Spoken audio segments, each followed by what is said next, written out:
This is these two weird sisters. One of them believes that she can communicate with ghosts. She's a very lonely, promiscuous girl who believes she's having sex with ghosts. And she's telling her younger sister about her boyfriend. So thank you guys so much for coming. The Dredge Man's Revelation. When the chief called us on the kitchen telephone to see how we were doing, I said, "Fine, Dad." And when he asked me about the Seths, our alligators, I said the same. Everything was fine. Everyone was gone. The park was still temporarily closed, with green tarps drawn all over the airboats and picnic tables. The park was all ours. Without a show to perform, the whole island had become our backstage. The Seths grinned up at us, our only audience. One afternoon, my sister and I fed cookies and whipped cream to the alligators to see what would happen. Nothing happened. I wrote MOM on the Ouija wood, wishing for dark vegetables and punishments.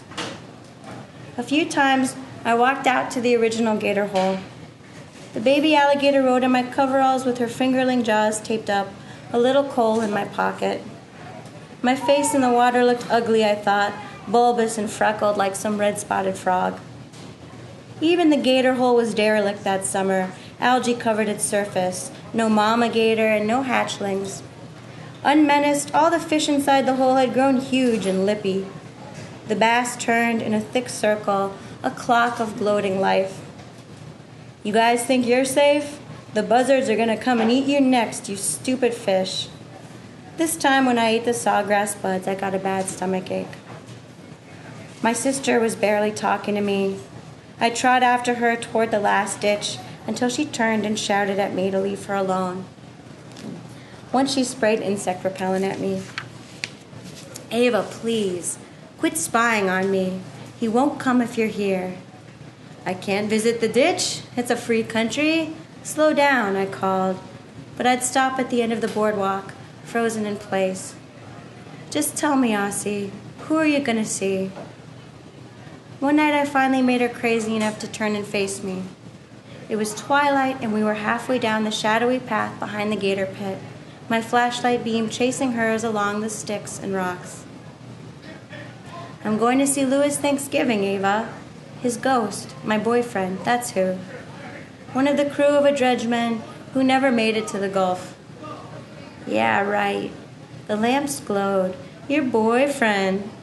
Sawgrass bent westward on either side of the boardwalk, and neither of us moved. "So what happened exactly?" I asked her. "Will you tell it to me?" "What? Tell you what?" How the dredge man became a ghost." "Okay," she said after a long pause, "but it's a secret, and it's not a happy story, Ava, obviously. Are you sure you're ready?" "Sit," she said, and the light seemed to tremble with her voice. I thought she sounded a little relieved, and I wonder now if the dredge man's revelation wasn't also a kind of burden, a weight that my sister needed my help to carry.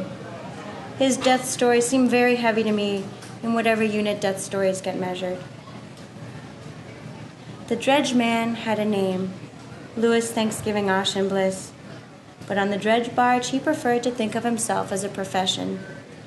For the past 6 months, he'd spent each day and half the night pushing deep into the alien interior of the Florida swamp, elbow to elbow with 12 other crewmen, the muckrat employees of the Model Land Company.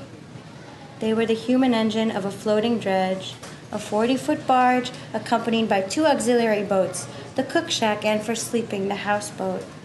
The Model Land Company was digging a canal through the central mangle of the swamp, and the dredge clanged toward the Gulf amid blasts of smoke and winding cables, tearing up roots and bedrock and excavating hundreds of thousands of gallons of bubbling soil.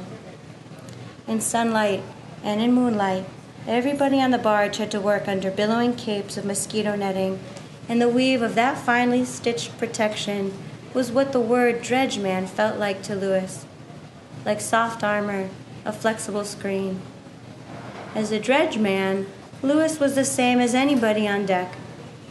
And on the floating machine, in this strange and humid swamp, every yellow morning was like a new skin that you could slip into.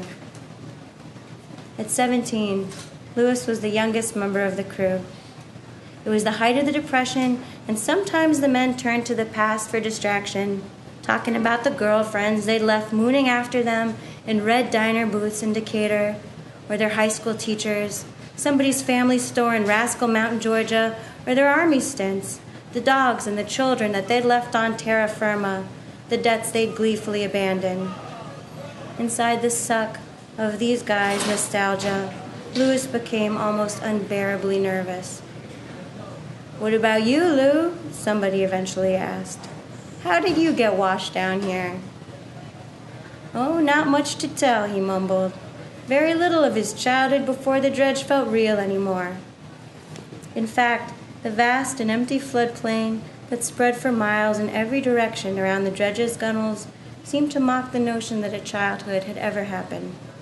Two skies floated past them, one above and one below on the water, whole clouds perfectly preserved.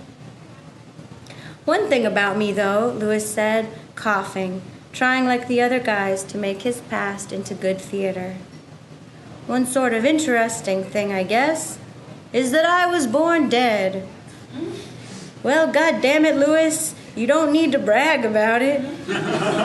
Gideon Thomas, the engine man, laughed at him. "Born dead? Well, shit, son, everybody is." Of all the men on the dredge, Gid was probably Louis's best friend, although it wasn't exactly a symmetrical relationship, since Gid teased Louis without mercy and borrowed things from the kid that he could not really return, like food. "I'm not bragging," Louis said, and he wasn't bullshitting either. He was just repeating a fact that he'd heard from his adopted father. Born dead. It's like this word, epithet or epithet. Someone can tell me after this reading. Born dead was an epithet or epithet that he had used to needle Louis whenever he moved too quickly for the old man's fists. And although the old man had boiled the boy's birthday story down to 2 cruel words, they both happened to be true. Louis' Thanksgiving had very nearly been a nobody. At birth, his skull had looked like a little violin, cinched and silent. The doctor who uncorked the baby from his dead mother in the chilly belly of the New York Foundling Hospital had begun shaking it at a despondent meter, thinking, what a truly rude awakening. Because this tiny baby, holding its breath, refusing to wiggle, was failing at the planet's etiquette. He did not blink. He was resolute and blue in the doc's blood-soaked arms. "A stillborn," the doc told a nurse, "and a woman's dead, uterine rupture, terrible." So this kid had missed it totally then, his windy little interval between birth and death, his life.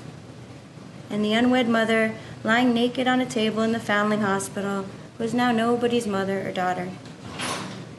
The doctor lit a Turkish cigarette and let out a little cry, a sadness that registered in decibels somewhere between a gambler's sigh and the poor woman's grief-mad wailing at the end of her labors. And then another cry joined the doctor's.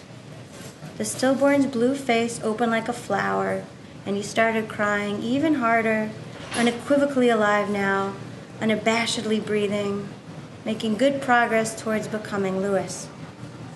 The baby's face kept reddening by the second, and the doctor plucked the cigarette from his lips like a tar carnation.